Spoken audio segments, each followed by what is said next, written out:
की कोई मिसाल नहीं।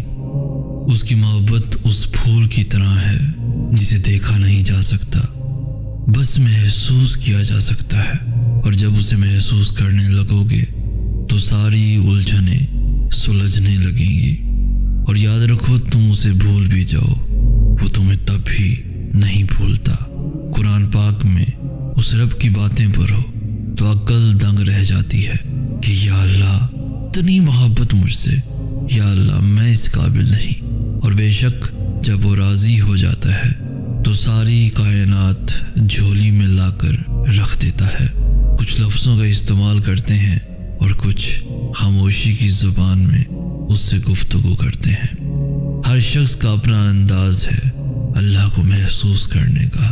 हर शख्स की अपनी अदा है उससे हम कलाम होने